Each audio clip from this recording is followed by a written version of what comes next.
He left her in the hospital, certain the baby wasn't his. 2 years later, he saw a little boy who looked exactly like him. Jackson Harper stood frozen at the entrance of the hospital room, unable to take another step forward. The soft cries of a newborn echoed faintly from inside, but all he could hear were his parents' voices in his head, whispering doubt and certainty with equal weight. His father had told him days ago that Hannah had been seeing someone else behind his back, that the baby she now held couldn't possibly be his. His mother had added just enough emotional pressure to tip him further, reminding him of his career, of the empire he was building, and of how one wrong decision could undo everything. Jackson hadn't wanted to believe it at first, but fear has a way of blinding even the most intelligent man. When Hannah turned her head and saw him standing there, her face lit up, tired, pale, but so full of love and hope that it nearly shattered him. She beckoned him in with her eyes, a silent plea for support, for presence, for belief. But he didn't move. Instead, he stepped back. And then another. Until he turned around and walked out, leaving her holding their newborn alone. As the elevator doors closed in front of him, Jackson felt a weight lift, but it wasn't relief.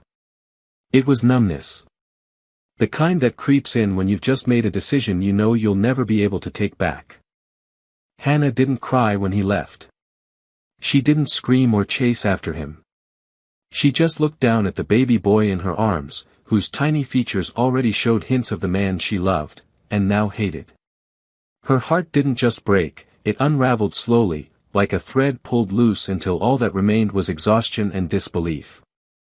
She whispered soft words to the infant, promised him she would protect him, that he was wanted, even if his father refused to see it. In the days that followed, Jackson buried himself in work. He signed deals, held press conferences, and smiled through photo shoots. The tabloids praised his focus, his clarity, his single-minded ambition. No one knew what he had left behind to maintain that image. No one asked. And he never offered. When people brought up Hannah, he dismissed her with a blank look, pretending it had been nothing more than a short-lived mistake. Meanwhile, Hannah moved into a small apartment on the edge of the city. She juggled sleepless nights and endless diapers with freelance work and overdue bills. She grew quiet, inward, and strong in ways she had never imagined she would need to be. Every time she looked into her son's eyes, blue like his father's, she felt a storm of conflicting emotions. She loved him more than life itself. But forgiving Jackson? That was something she couldn't even imagine. Her body healed. Her spirit didn't. She never told Jackson about the long nights at the emergency room, about the first fever, or the first laugh. She never sent photos or texts. If he wanted out, then he would stay out. But deep down, somewhere beneath the anger and the fatigue, a small part of her still waited. Not for him to come back, but for him to realize what he had left. She didn't need him to fix what he'd broken. She just wanted him to see the truth. And the truth, she knew, was growing stronger every single day in the arms of a boy who looked more like his father with each passing hour. 2 years passed, marked not by calendar pages but by sleepless nights, scraped knees, and quiet victories. Hannah's life had reshaped itself around her son, Liam, who had grown from a fragile newborn into a vibrant, curious toddler with a shock of blonde hair and piercing blue eyes that mirrored the very man she had spent so long trying to forget. Each day she woke up before the sun, often to the sound of tiny feet padding into her room, and each night she collapsed into bed after juggling work, parenting, and the heavy silence that settled in once Liam was asleep. Money was always tight. The part-time paralegal work she'd taken after her maternity leave had ended was barely enough to keep them afloat. She supplemented her income with freelance legal research projects she completed late at night, long after Liam was in bed. Her friends had slowly faded away, some unsure of what to say, others too wrapped up in their own lives to notice hers had changed completely. Her parents helped when they could, but they lived in another state and had their own struggles to manage. Hannah didn't talk about Jackson, not to her friends, not to her family, and certainly not to Liam, who was still too young to ask where his father was or why he never came around. But she thought about him more than she wanted to admit. Every time Liam smiled just so, or said something with the same cadence Jackson once used, she felt a quiet ache in her chest. She didn't cry anymore. That part of her had dried up in the first few months after Jackson left. Now she simply carried the loss with her, folded neatly into her days like the small scar on her stomach, a reminder that something had been taken from her. There were moments when the bitterness threatened to swallow her. Especially when she remembered how Jackson had left so easily, with no explanation, no goodbye. He hadn't even held Liam.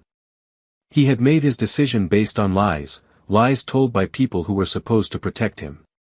And what hurt the most was that he hadn't questioned them. Not once. He had believed she was capable of betrayal. He had believed their child wasn't his. And he had walked away without looking back. But Hannah didn't let that bitterness show. She couldn't afford to. She had a little boy to raise, and Liam needed joy, not shadows. So she learned to smile again, for him. She took him to the park every weekend, even when she was exhausted. She read him the same bedtime story 6 nights in a row because it made him laugh. She taught him how to say please and thank you, how to tie his shoes, how to be kind. Every milestone he reached, she celebrated like it was the 4th of July. Still, there were hard days when Liam got sick and she had no one to lean on, days when she wondered if she'd ever trust anyone again. Sometimes, late at night, when the world was quiet and her defenses were down, she found herself imagining what might have happened if Jackson had stayed. If he had held his son that day. If he had looked past the lies. But she always pushed those thoughts away. She had stopped believing in second chances. One gray afternoon, she took Liam to the city park after work. He loved the swings, and she loved watching him soar, his tiny sneakers kicking the sky. She sat on the bench with a thermos of lukewarm coffee and a book she didn't plan to read. Liam's laughter filled the air. Then, across the field, she saw him. Jackson. He wasn't dressed like a businessman that day. No suit, no tie, just dark jeans and a wool coat. He looked older, slightly more tired, but unmistakably the same man she had once loved. Their eyes met, and in that split second, she saw something flash across his face, shock, disbelief, maybe even recognition. He stared at Liam, who had just hopped off the swing and was now running toward her with a wide grin. Jackson didn't move. He just stood there, frozen, as if his world had just tilted. Hannah turned away before Liam reached her, her heart pounding so hard she could hear it over the wind. She picked up her son and whispered, "It's time to go, sweetheart," trying to keep her voice steady. That night, as she tucked Liam into bed, she couldn't stop shaking. She didn't know what would come next. She didn't know if Jackson had really seen what she feared, and hoped, he had. But for the first time in 2 years, something had cracked in the wall she had built around herself. And it terrified her. Because if he had seen Liam clearly, if he knew, then everything might change. And after surviving so long on her own, Hannah wasn't sure if she was ready for that kind of earthquake. Jackson couldn't sleep that night. Not after what he had seen in the park. That boy, the way he ran, the way he laughed, the exact shade of his blonde hair, the same piercing blue eyes that stared back at Jackson every morning in the mirror. It had been a split second, but in that moment, something inside him shifted violently. He had always believed he had done the right thing, or at least the necessary thing. His parents had been so sure. The timing didn't add up, they had said. Hannah had been distant. She had smiled at other men. The seed of doubt had been planted, and he had watered it with fear and self-preservation. But seeing that child, so unmistakably his, made all those excuses crumble like dry leaves. He spent hours pacing his apartment, ignoring calls and canceling meetings. His assistant was baffled, unsure why the usually composed and sharp CEO had suddenly gone off the grid. Jackson didn't offer an explanation because he didn't have one. All he had were questions. What had he done? How had he allowed himself to believe such a lie? And most of all, what kind of man leaves his own child without even asking for the truth? By morning, the exhaustion wasn't just physical, it was soul deep. He sat at his kitchen table, staring at an untouched cup of coffee, thinking about the day he walked out of that hospital room. The image came back clearly, Hannah holding their newborn, her eyes full of quiet hope, and him walking away without a single word. He hadn't even looked at the baby. The shame was sudden and blinding. He didn't deserve forgiveness. But he knew, with absolute certainty, that he needed to find them. He needed to see the boy again. He needed to speak to Hannah, even if she slammed the door in his face. It took him 2 days to track her down.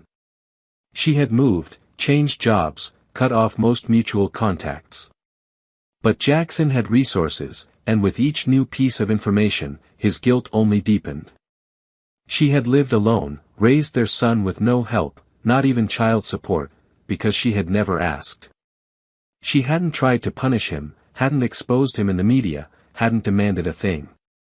She had simply disappeared and endured. When he found the address, he sat in his car for almost an hour, watching the building from a distance. He saw her walk out with Liam, holding his tiny hand as they crossed the street. Liam was chattering excitedly, pointing at things only he could understand, and Hannah smiled at him with a tired tenderness that pierced Jackson's heart. He didn't approach them that day. He couldn't. He wasn't ready, and they didn't deserve to be ambushed. But he started coming back. Every day for a week, he watched from afar. Not because he wanted to invade their privacy, but because he needed to see who they had become without him. Liam was full of life, curious, joyful, fearless. And Hannah, she was no longer the soft-spoken girl he remembered.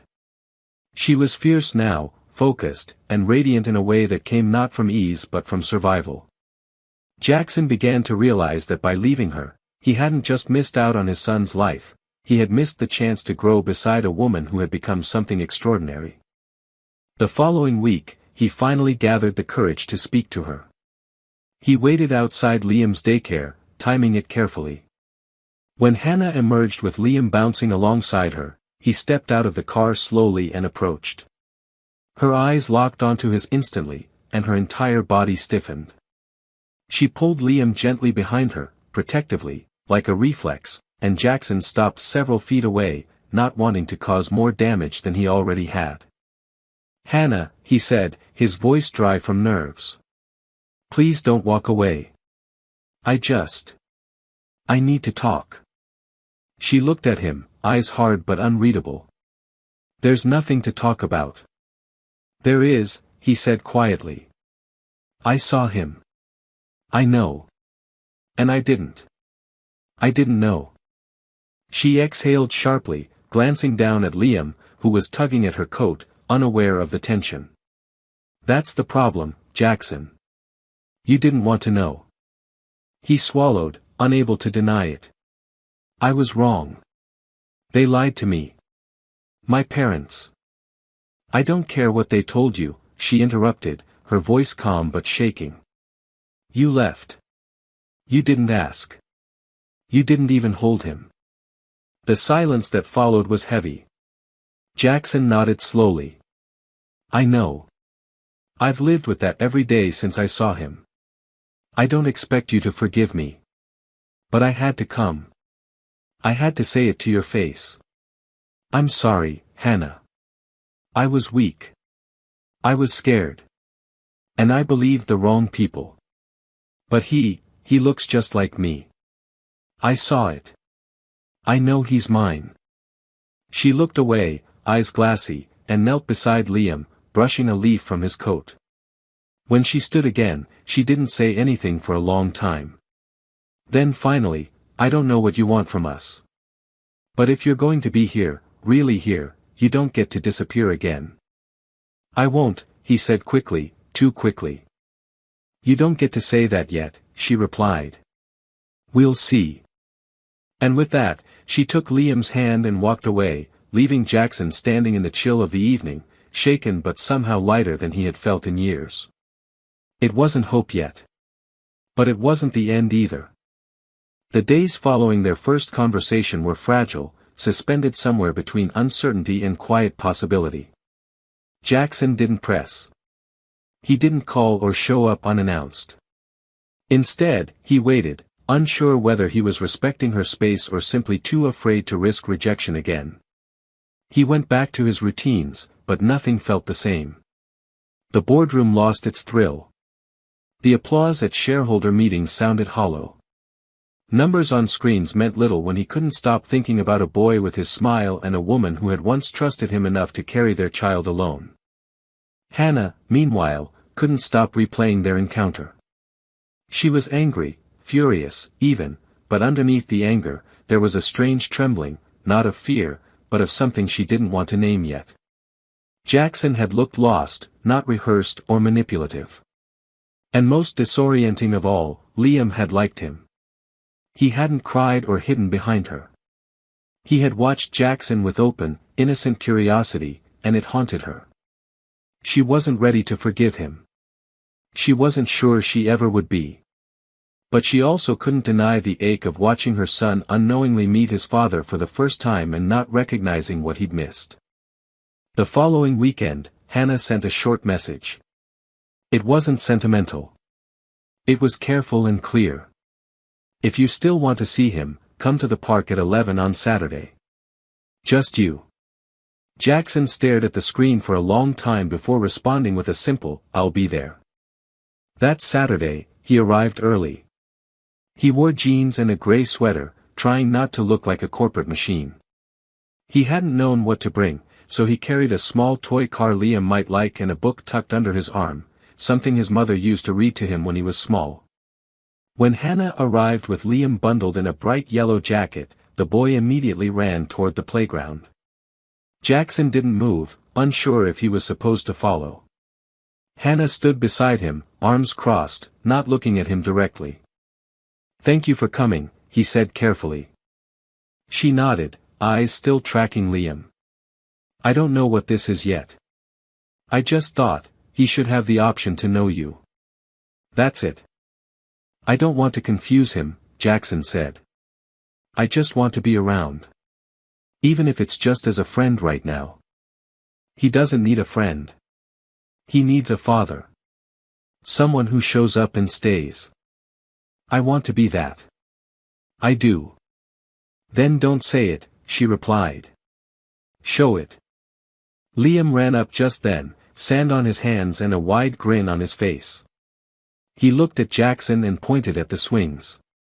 "Push me." It was such a simple request, but it landed like a stone in Jackson's chest. He smiled softly and nodded. "Yeah, buddy. Let's go." They walked to the swing set together. Jackson gently helped Liam into the seat and began to push, not too hard, listening as the boy squealed with laughter. Hannah watched from the bench, arms still wrapped around herself, unsure what to feel. Part of her wanted to cry. Another part wanted to get up and walk away.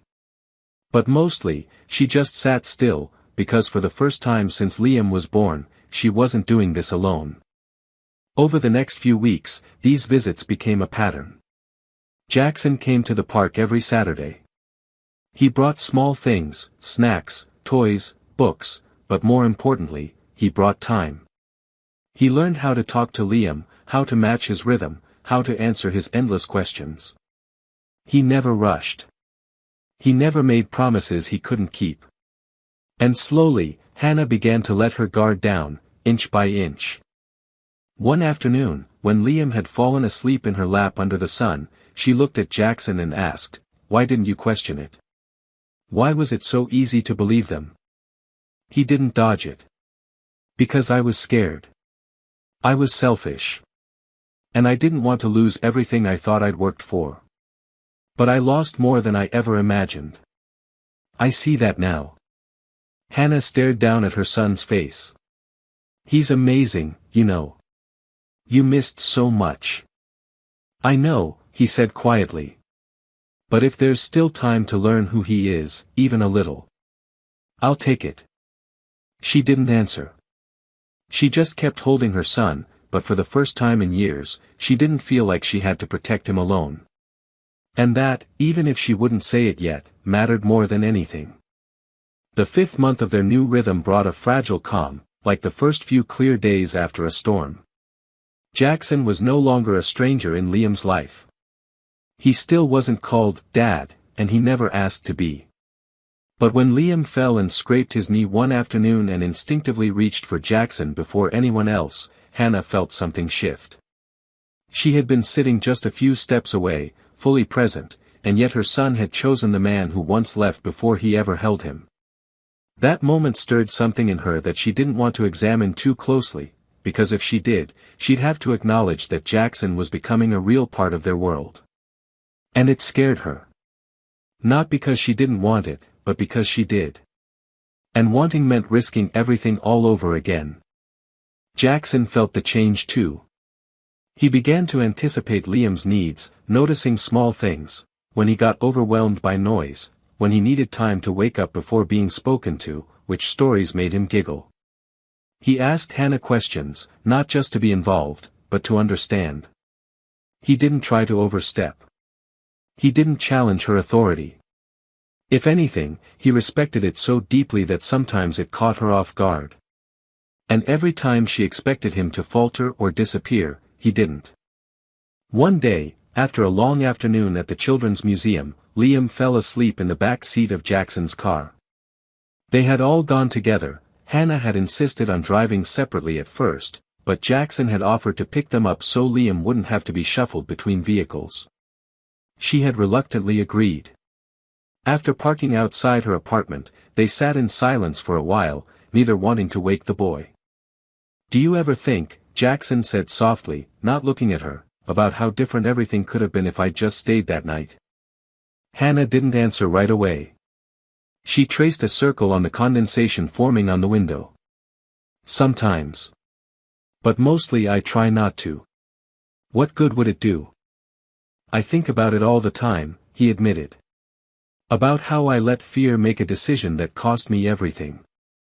Hannah turned slightly in her seat. "You're here now. And he's lucky. But I can't go back and erase those years. I can't unfeel what I went through." "I'm not asking you to," Jackson said. "I'm not here for you to forget. I just want to be worthy of being part of what comes next." Hannah sighed and looked back at her son. "He's everything to me. You hurt both of us, even if he doesn't know it yet."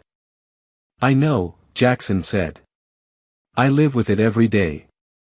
But I'll keep showing up, even when it's hard, even if I don't get everything I want. Because he deserves a father, and you deserve peace."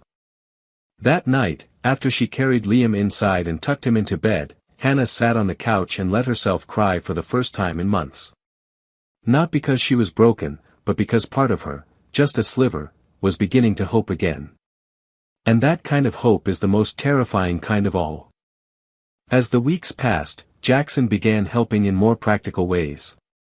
He volunteered to take Liam to his speech therapy sessions once a week, sat through parent-child playgroups, even started cooking Sunday breakfast when they invited him inside.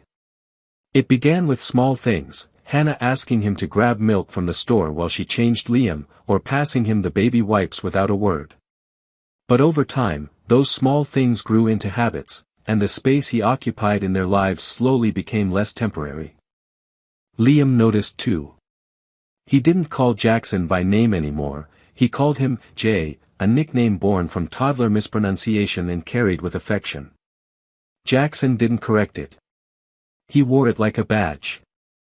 And then one night, as Liam fell asleep on Jackson's chest during a movie, Hannah looked over and realized her fear had been replaced by something else.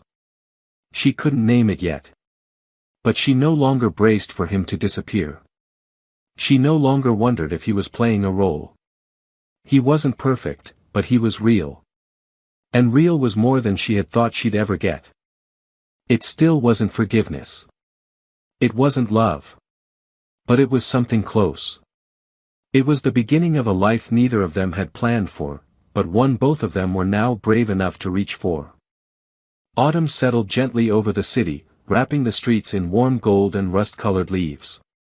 The air turned crisp, and Liam began insisting on wearing his favorite little hat with the bare ears, even indoors. It had been nearly 6 months since Jackson re-entered their lives, and while no one had labeled what they had, the routine they'd created was undeniably a shared one. Jackson was there almost every day, picking Liam up from daycare when Hannah had late meetings, reading bedtime stories, attending preschool open houses, and even helping put together a wobbly IKEA bookshelf that had sat half-assembled in Hannah's hallway for nearly a year. He had become a fixture in their home, not as a guest, but something steadier. Yet with the comfort of that routine came complexity.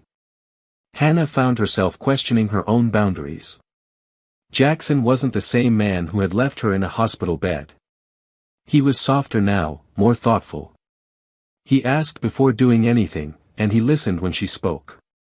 He never interrupted, never defended the version of the past that made him feel better. He owned his mistakes in a way that felt rare and unpolished. And that made it all the more difficult for Hannah to keep him at arm's length. One Thursday evening, after a long workday, Hannah came home to find Jackson and Liam in the kitchen. They were making pancakes for dinner, batter everywhere, flour on the counters, Liam's face streaked with maple syrup and pride. It was chaotic, but it was beautiful. Jackson looked up, a little sheepish, and said, "We got hungry, and someone wanted to help." Hannah didn't scold them. She just laughed, a soft sound that surprised all three of them. That night, after Liam was in bed, she poured 2 cups of tea and sat across from Jackson at the kitchen table. They talked about nothing for a while, about her annoying coworker, about a weird ad Jackson saw on the subway, about what Liam had learned at preschool that week. But as the conversation wound down, Jackson's gaze grew serious. "Do you ever think about what this is?" he asked quietly, not looking directly at her. She stirred her tea slowly. "All the time. I just don't know how to define it yet." "Neither do I," he admitted. "But I know it's not pretend. I know I care about him. And I care about you." "That never really stopped, Hannah." She looked at him then, and her heart did that thing it used to do back when they were younger, when love felt like an open road instead of a collapsed bridge. She wanted to believe him, but part of her was still protecting the version of herself that had been abandoned. "I don't trust easily anymore," she said after a pause. "And I can't promise I'll be able to give you what you're hoping for." "I'm not asking you to promise anything," he said. "Just keep letting me be here. Let me earn it, if I can." And she nodded, because that felt safe. Because it was honest. In the weeks that followed, their dynamic shifted in small but noticeable ways. Hannah started inviting him to stay for dinner without prompting. Jackson brought over Liam's favorite muffins on Monday mornings before work. One Friday, he fell asleep on the couch while reading to Liam, and Hannah covered him with a blanket instead of waking him. The moments were simple, but they added up. They began to share the weight of parenting in ways Hannah hadn't realized she was missing. When Liam got sick with a nasty flu, Jackson stayed up with her through the night, holding a bowl, wiping his son's forehead, running to the pharmacy in the rain without complaint. He didn't just show up, he stayed, through the messy, the exhausting, the real. And Hannah, watching him curled at the edge of her couch at dawn, realized he wasn't doing it out of guilt anymore. He was doing it because he loved their son. Because he loved her. Still, she didn't say those words out loud. Not yet. But the wall between them had begun to crumble, and for the first time in years, she let herself wonder what it might be like if they weren't just co-parents.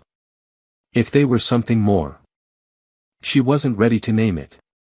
But she didn't turn away from it either. Not anymore.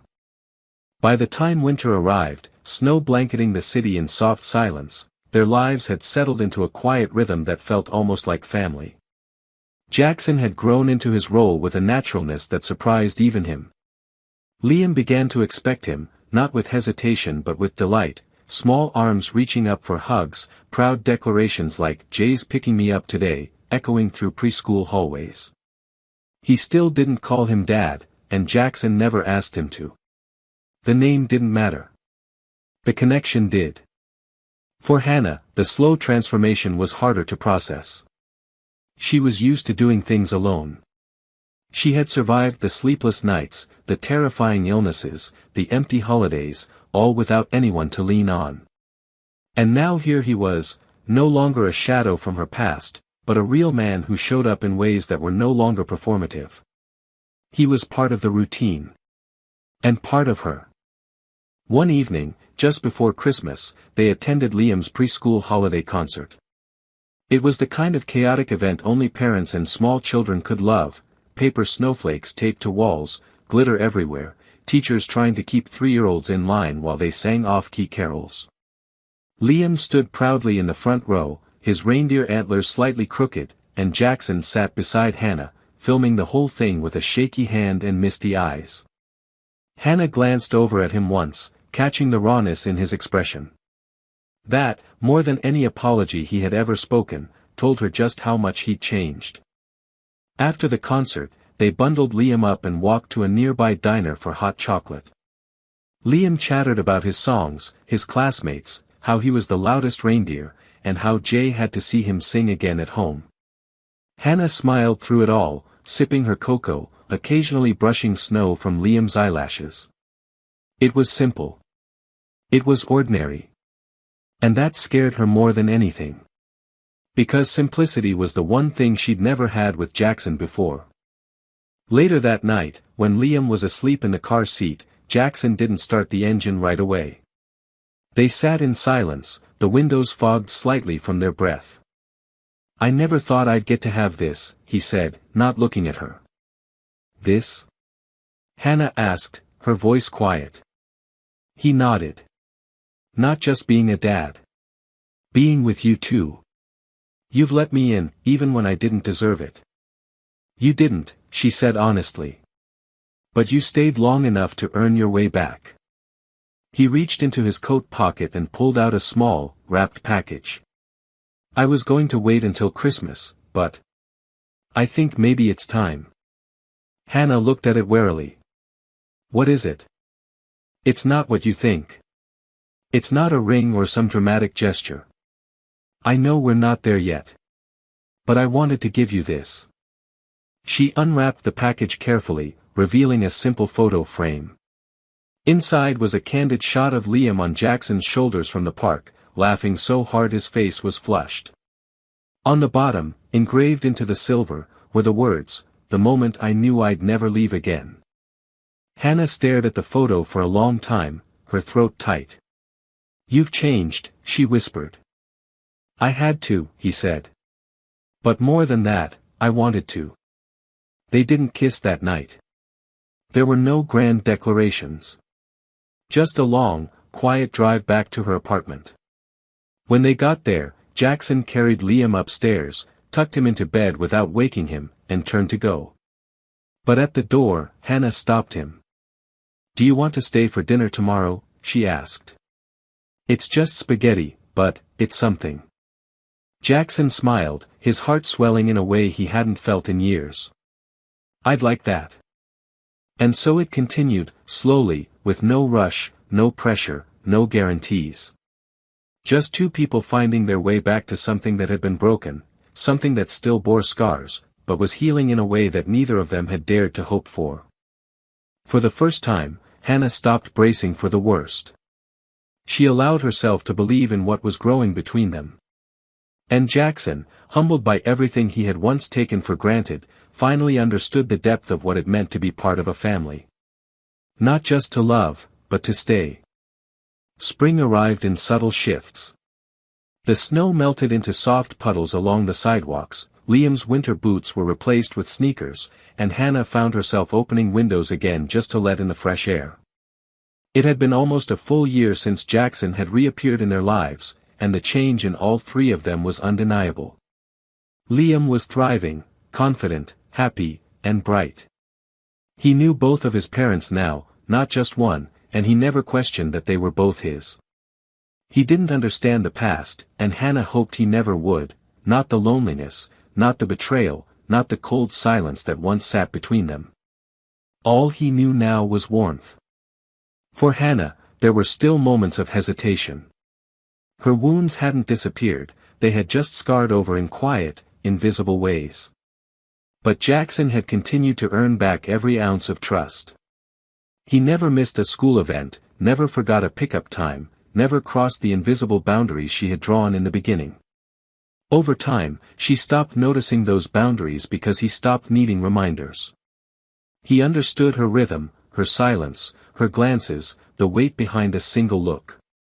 He knew when to lean in and when to give her space. And that, more than anything, had healed her. One evening, they sat on the front steps of Hannah's apartment, watching Liam blow bubbles across the yard. The sun was beginning to set, casting a golden hue over everything. The light made Jackson's hair appear even blonder, and his eyes softer than she remembered from years ago. Liam laughed and chased the bubbles with his whole body, arms stretched wide like he was trying to catch the entire sky. Hannah smiled, her shoulders relaxed. There had been so much tension between them once, now there was only this quiet contentment. Jackson leaned back on his hands and looked at her carefully. "You know, I used to think my whole life was about achievement. The next big deal, the next title, the next headline. But none of that ever felt like this." Hannah turned to him, her expression open. "Like what?" "Like home," he said simply. "Not a place, but people. You and Liam, you are home." She didn't speak right away. That word, home, meant something different to her. It wasn't soft rugs and warm meals. It was survival. It was long nights alone with a baby and no answers. But she understood what he meant. Because lately, she'd begun to feel the same. The three of them, imperfect, patched together, they had built something strong. Not because it had been easy, but because it had been hard, and they stayed anyway. "I never thought I'd say this," she said, her voice low, "but I'm glad you came back." Jackson looked down, his throat tightening. "I didn't know if I'd ever deserve to hear that." "You don't," she said, but with a smile that softened the words. "But you're here. And that's more than I ever thought I'd get." Liam came running toward them then, collapsing into Hannah's lap in a swirl of giggles and grass-stained knees. Jackson reached over and smoothed his hair back. Liam leaned into the touch without hesitation. It was natural now, unquestioned. Hannah watched the moment, committing it to memory. There had been so many nights she had rocked this boy to sleep, wondering if he'd ever know his father. And now here he was, tangled between the two of them, safe. Weeks later, on a warm April afternoon, Jackson asked if they could go somewhere special, just the three of them. He didn't say why. He just told them to dress comfortably. They drove out of the city, past open fields and winding roads, until they reached a quiet house with a wraparound porch. It wasn't flashy. It wasn't grand. But it was beautiful, with enough space for a child to run and enough quiet for Hannah to breathe. "This was my grandmother's house," Jackson said as they stepped out of the car. "She left it to me when she passed, and I never did anything with it. I didn't know what it was for. Until now." Liam ran through the tall grass like it was his private kingdom. Hannah walked the perimeter slowly, taking it all in, the old swing set, the ivy creeping up the porch, the steady breeze. Jackson joined her after a moment. "I'm not asking for anything," he said, his voice careful. "But I wanted to show you this. Because I want to build a life. Not just moments, not just weekends. I want the whole thing." Hannah looked at the house again, then at him. There was no fear in her this time. No suspicion. Just the quiet certainty that came from time, consistency, and love that had been tested and proven real. "I don't know what the future looks like," she said. "But I'm not afraid of it anymore." He reached for her hand. She let him take it. And in that small moment, under the open sky, with their son's laughter echoing from the trees, what once had broken between them was whole again. Not perfect, not untouched, but whole. And that was enough to begin forever. The ending of this story is powerful because it doesn't rely on dramatic twists or over-the-top redemption. Instead, it leans into something far more meaningful, the quiet rebuilding of trust. Jackson doesn't magically fix everything, he learns to show up, to listen, and to take responsibility. And Hannah, despite everything, allows herself to heal at her own pace, without rushing forgiveness. That feels honest. What makes the ending beautiful is that it's not about returning to who they were before, it's about becoming something new. The boy at the center of it all, Liam, is the thread that ties them together, not just biologically but emotionally. Through him, they both grow into the kind of people they probably never would have become on their own. It's a happy ending, but not an easy one. And that's why it feels earned.